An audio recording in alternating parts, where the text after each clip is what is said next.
dans le 12e, une opération qui visait 6 labels. Et pour en parler, je vous remercie d'accueillir chaleureusement Laetitia Cruz, responsable développement durable de l'activité tertiaire d'Île-de-France des Fages Construction, et Jean-Marie Parc, directeur développement durable de la Société foncière lyonnaise. Et après, on remettra les prix start-up, donc restez avec nous. Alors, bonjour à tous. Voilà. Parfait. Du coup, bonjour à tous, bienvenue pour cette présentation de ce projet, donc Scope. Je vais commencer d'abord par faire une petite introduction du projet, placer un petit peu le bâtiment aussi sur une carte et vous le situer. Après, je parlerai un petit peu plus de la conception et je laisserai du coup Laetitia vous aborder, une fois qu'on a imaginé le projet, comment on le met en place, toutes ces pratiques, ces bonnes pratiques environnementales dans le cadre des travaux. Donc rapidement, Scope, c'est l'ancienne tour du coup de Nactixis qui est située entre la gare de Lyon et gare d'Austerlitz. Donc Scope, c'est une tour de 16 étages, IGH, qui fait 25 000 m², qui a été vidée complètement, qui est en cours de travaux. En fait, depuis 2023, le curage a commencé en 2023, les travaux Eiffage ont commencé en 2024. Et donc qui est situé au cœur de Paris, dans le 12e, très proche des métros, très proche des transports, donc une tour très bien située. Une fois que j'ai posé un peu le cadre, je vais du coup vous expliquer un petit peu la conception de ce projet. Donc une conception qui date un petit peu maintenant de quelques années, 2020 environ, le début. Donc en fait, SFL depuis plusieurs années fait évoluer à chaque fois et va de plus en plus loin dans la conception environnementale de ces projets. La conception repose aujourd'hui sur 4 piliers et ces piliers ne sont pas sortis de nulle part en fait. Ces piliers sortent aujourd'hui de la stratégie SFL en termes de décarbonation de son patrimoine. Dans le premier point, en fait, SFL, sur la partie vraiment très carbone, a établi en 2023 un objectif Scope 1, 2 et 3 sur l'ensemble de son patrimoine, avec moins 42% sur l'ensemble de ses scopes du coup, pour 2030 sur une base 2021. Et donc du coup, cet objectif qui considère vraiment l'ensemble de notre bilan carbone vient diriger un peu l'impact dans la conception des 2 premiers points. Le premier point, l'impact environnemental des travaux, qui est du coup entièrement dans notre scope 3 et qui prend une grosse part de notre bilan carbone et donc sur lequel on doit travailler aujourd'hui quand on conçoit et on programme des travaux. Le deuxième point va être l'amélioration de la performance environnementale. Et donc pour ça, en fait, du coup, le travail sur le scope plutôt 1, 2 et 3 côté locataire.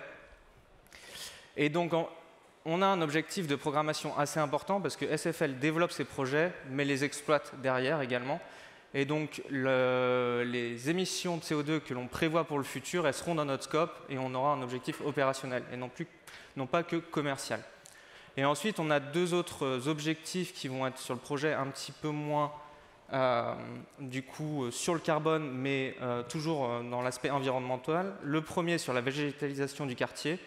On avait un quartier qui est toujours un quartier aujourd'hui assez minéral à ce niveau-là, au niveau de la gare de Lyon. Et donc on avait une volonté aujourd'hui de remettre en place de la végétalisation et de la biodiversité dans ce quartier. Et enfin, un autre objectif un petit peu moins environnemental, mais c'est adapter aujourd'hui les bureaux aux nouveaux usages, et notamment au niveau tertiaire, les demandes des nouveaux collaborateurs et des nouveaux occupants des travaux.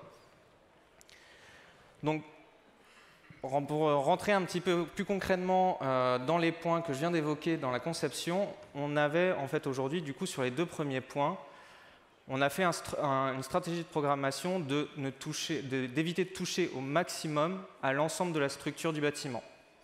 Donc aujourd'hui, sur cette tour qui date des années 70, on a gardé l'ensemble de la structure béton, l'ensemble en fait de l'infrastructure, on ne touche pas à l'infrastructure.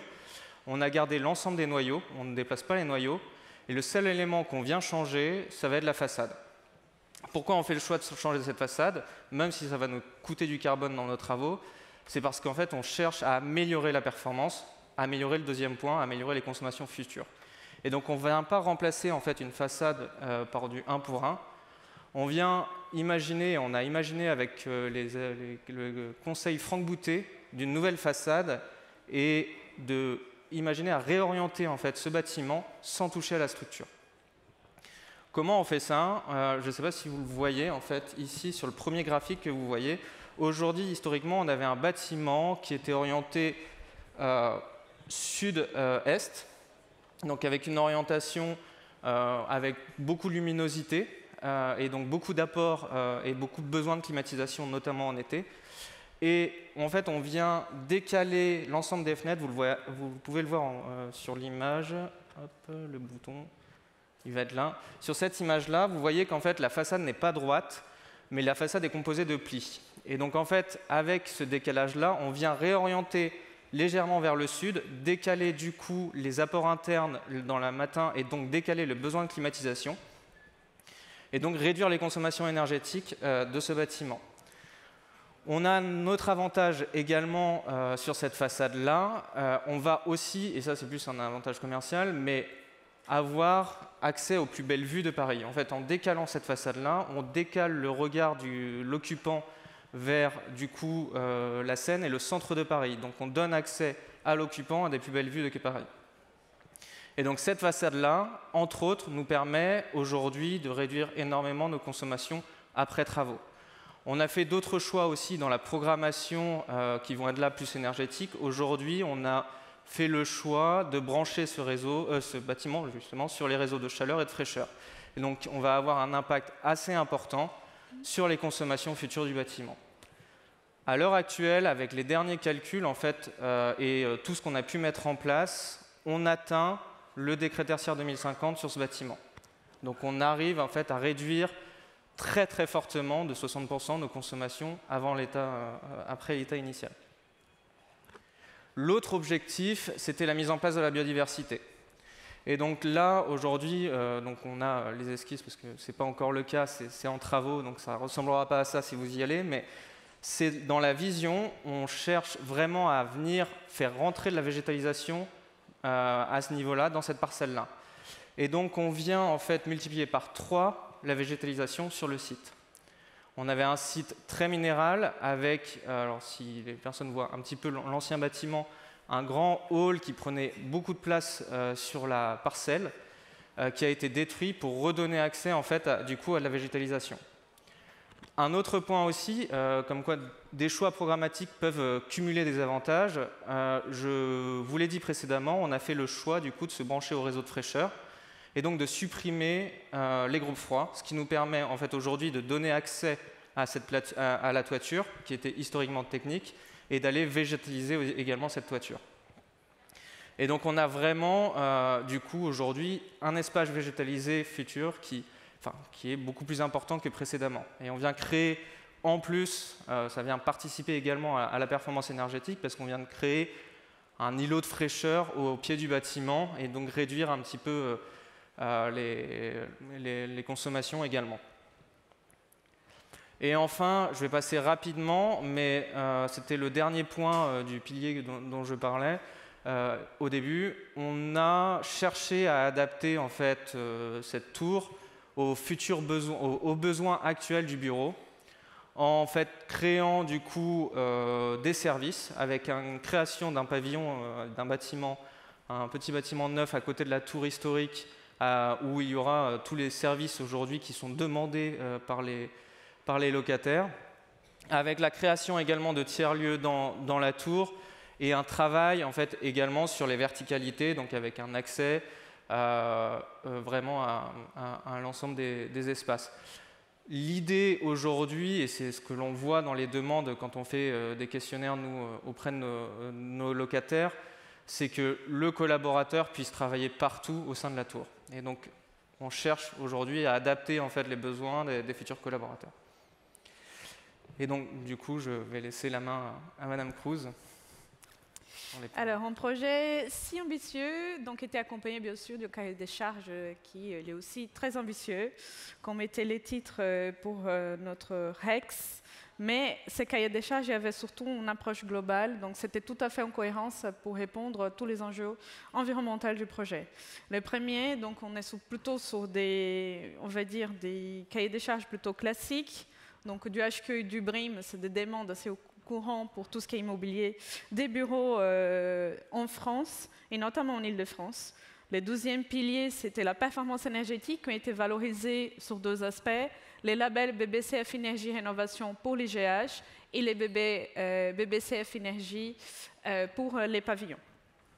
Ensuite, les trois gros piliers, donc les bas carbone, l'économie circulaire, les remplois et l'intégration de la biodiversité ont été valorisés par rapport aux BBCA dans un premier temps, BBCA 9 pour les pavillons. L'IGH n'étant pas encore possible de labelliser, le maître d'ouvrage nous a demandé quand même un travail qui avait déjà été démarré par la maîtrise d'œuvre des conceptions, notamment l'atelier Franck Boutet, de rendre l'IGH un IGH bas carbone, donc aligné avec les seuils du EGS-PCE pour ceux qui connaissent, pour tous les produits matériaux du bâtiment, donc aligné déjà avec les seuils du BBCA Rénovation, à savoir qu'il y a très très peu d'immeubles IGH aujourd'hui qui arrivent vraiment à attendre, respecter ces seuils, vis-à-vis des contraintes ou des niveaux d'intervention qu'on peut avoir beaucoup plus massifiés au niveau des IGH, qui ça rend difficile le respect du seuil.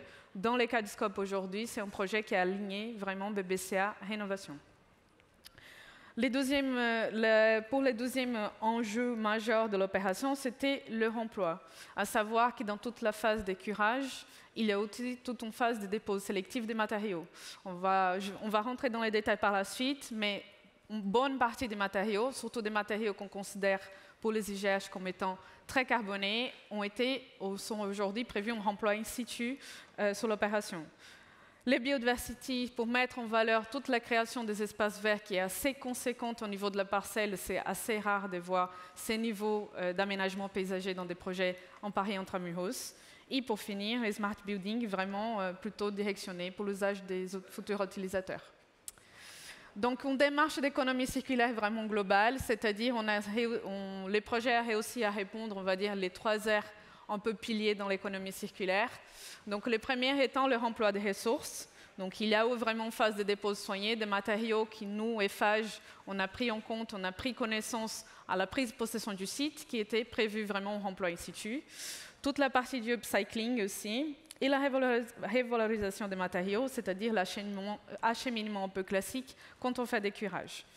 Dans les cas du projet, comme vous voyez là, donc, les principaux matériaux qui sont aujourd'hui prévus en remploi in situ, les cuvettes suspendues qui étaient déjà dans les projets en très bon état, très bien déposées, qui vont être remployées sur site, des faux plafonds aussi acoustiques, schémas de câbles et les vasques.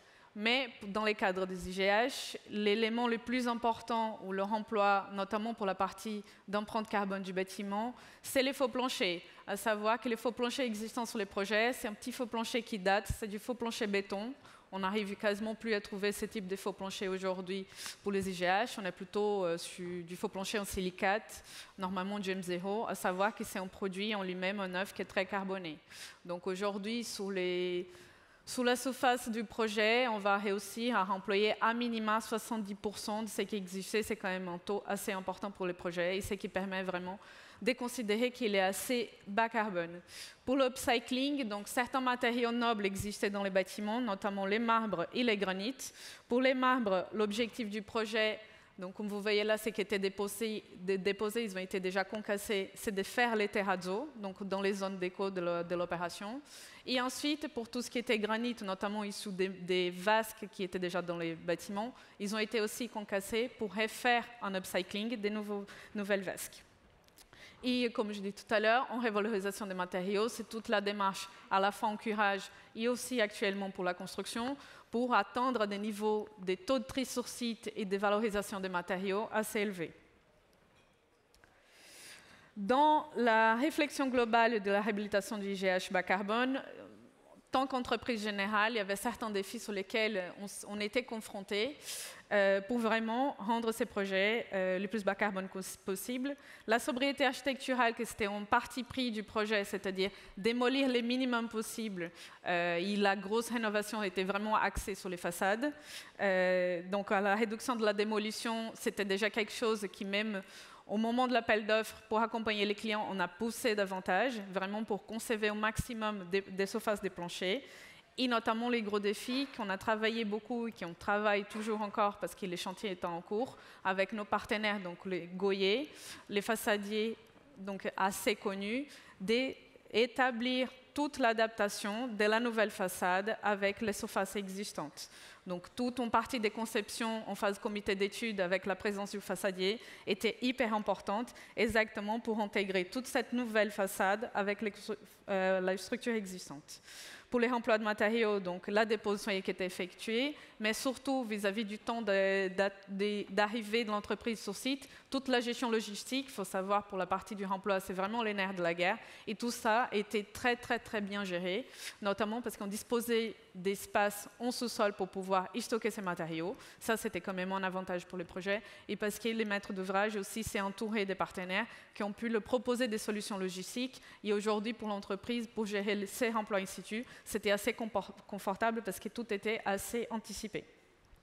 Et notre rôle aujourd'hui, c'est déjà le travail qu'on avait entamé en comité d'études, c'est de pousser les remplois, donc c'est-à-dire proposer d'autres pistes de remplois à l'ensemble de la maîtrise d'œuvre, sous les différents corps d'État, à voir qu'est-ce qu'on peut faire au-delà de ce qui est déjà prévu dans les projets. Les derniers, c'était au-delà de la sobriété architecturale, remploi de matériaux, c'est pour tout ce qu'on va venir mettre dans les projets en neuf, des privilégiés, comme on connaît tous déjà pour la plupart, des matériaux recyclés et biosourcés. Donc beaucoup des matériaux sont déjà d'origine biosourcée, notamment du bois. Du béton et des éléments préfabriqués qu'on a privilégiés dans sa globalité en bas carbone, soit pour des prémurs, soit vraiment le coulage du béton bas carbone sur site en étant du béton bas carbone. Et aussi privilégier, dès qu'on pouvait, dans la phase qu'on a travaillé beaucoup avec la maîtrise d'œuvre, de voir sur les principales variantes que l'entreprise pouvait proposer, de voir quels étaient les matériaux en phase de comparaison, d'essayer au maximum de trouver un compromis entre bas carbone et prix. Voilà. Donc du coup, oui. Bon, pour conclure un petit peu sur le projet Scope, avec du coup cette perspective de ce que sera le bâtiment à sa sortie en 2026. Donc, on voit en tout cas, nous, de notre part, en tant que maître d'ouvrage, Scope comme aujourd'hui un petit peu l'aboutissement de ce qu'on a pu voir et pousser tout au long des derniers projets qu'on a pu sortir, où on va toujours de plus en plus loin. On essaye toujours de réduire de plus en plus l'impact de nos chantiers et améliorer la performance des bâtiments après travaux. Intégrer de plus en plus la biodiversité, et aujourd'hui c'est vraiment, enfin, on arrive sur Scope, alors pas du tout à la fin parce qu'il reste encore, j'imagine et je pense, j'en suis même convaincu, plein de choses à faire pour améliorer, pour réduire, et de toute façon on n'a pas le choix parce qu'il va falloir y aller. Mais en tout cas, on voit vraiment qu'on avance toujours plus, et avec ce projet-là, on arrive en tout cas à des réflexions qu'on n'avait pas il y a 2 ans, qu'on n'avait pas il y a 3 ans, et qui vont pousser de nouvelles réflexions dans le futur. Donc, voilà, très intéressant. Merci beaucoup, hein, merci pour cette présentation. Vous pouvez les applaudir. Et on le voit, voilà, c'est l'intelligence collective aussi qui permet d'avancer, aussi de faire des beaux projets comme ça. Peut-être quelques questions de la salle sur ce projet? Oui. Alors, non, j'ai vu monsieur là-bas, ouais. N'hésitez pas à vous lever et nous dire qui vous êtes. Merci. Oui, c'était juste une petite question concernant tout ce qui a trait à la qualité de l'air intérieur, parce que le projet vise beaucoup de labellisation, de certification, et je voulais tout simplement savoir comment vous avez traité cette thématique. Conception plutôt ? Alors, sur la qualité de l'air intérieur, aujourd'hui, en fait, on traite la thématique on apporte forcément la ventilation nécessaire, et on correspond, enfin, on cherche à atteindre l'ensemble des volumes d'air qui doivent être atteints. On cherche en fait, on cherche vraiment à apporter la meilleure qualité d'air intérieur avec les équipements bailleurs que l'on peut. On a aussi, alors c'est toujours un sujet, hein, parce que, en tout cas, si on le traite, la qualité d'air intérieur par la ventilation, et c'est surtout l'action du bailleur qui peut être là-dessus, c'est un sujet où on risque d'augmenter les consommations également si on apporte plus de ventilation. Et là-dessus, on va avoir une réponse un petit peu, parce que je ne l'ai pas forcément abordé sur la façade, mais en fait, la façade aujourd'hui donc améliore les consommations parce que expose moins, mais permet aussi de la ventilation naturelle sur un IGH, chose qui n'est pas forcément facile. Et donc en fait, avec ce décalage-là donc de vitres, on vient libérer une zone qui du coup est exposée à la lumière, mais n'est pas transparente, et sur laquelle on vient pouvoir faire de la ventilation naturelle. Merci beaucoup. Alors si on veut prendre 2 minuscules petites questions, s'il vous plaît. Donc il y avait monsieur. Bonjour, merci pour les questions. Ah pardon, vous n'avez pas vu. J'avais pensé devant. Bah, allez-y. J'ai une question. Mais très rapide, s'il vous plaît. Est-ce qu'il y a une équipe de maîtrise d'œuvre avec un architecte sur le projet, ou est-ce que c'est une intelligence artificielle des labels qui a produit ce projet? Il y a toute une équipe de... J'ai l'impression que vous êtes assez nombreux, ouais. Oui, il y a beaucoup de monde. Il y a eu beaucoup de la maîtrise d'œuvre, assistant maîtrise d'ouvrage, architectes qui nous ont accompagnés. Enfin, on s'est fait accompagner par beaucoup de personnes. Oui, travail, ouais. Je crois qu'on a parlé d'intelligence collective tout à l'heure, et elle est importante. Alors, très rapidement, monsieur, votre question. Ça sera rapide. Je vais peut-être m'éloigner un petit peu, parce que nous, rapidement, non, c'est pas... Avec CEREMA, on accompagne effectivement des bâtiments d'État. Et en fait, c'est vrai que ça fait rêver, mais je voulais savoir, c'est à quel prix? Est-ce que c'est faisable ou pas pour tout le monde? C'est une très bonne question. Là, j'avoue. Non, bien sûr. Enfin, de toute façon, on ne va pas SFL. On doit avoir une rentabilité à la sortie du projet. Donc, on a forcément des calculs de rentabilité derrière qui sont faits. Et aujourd'hui, le projet rentre dans les calculs qui ont été faits de base. Donc, en fait, c'est rentable pour... dans le matière économique, aujourd'hui, une société comme SFL. Après, c'est sûr que ça engrange potentiellement plus de...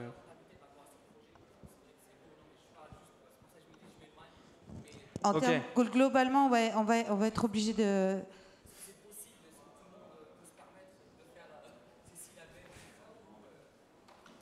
Aujourd'hui, vis-à-vis même des demandes réglementaires, tout ce qui était, entre guillemets, qu'on peut considérer comme étant des plus-values pour arriver à ce niveau-là, ça n'allait pas autant, parce que tout était vraiment réfléchi en termes de coûts globaux. C'est-à-dire aujourd'hui, même certains matériaux et même les remplois tels qu'ils réfléchissent dans les projets, vis-à-vis de toute l'anticipation qui existe, il n'y a pas vraiment de plus-value qui était existante sous ces volets-là. Au moins, c'est qu'elle était telle qu'elle était organisée. Et tout ce qui va autour, c'est vraiment une réflexion au coût global, et même pour la partie des performances énergétiques. Certes, c'est en façade qui a un investissement conséquent vis-à-vis de toutes les interventions en structure, mais c'est aussi dans l'objectif de répondre au global, c'est-à-dire toutes les consommations futures qui vont venir. Donc, c'est-à-dire, on investit maintenant pour vraiment consommer et dépenser moins après. Merci beaucoup.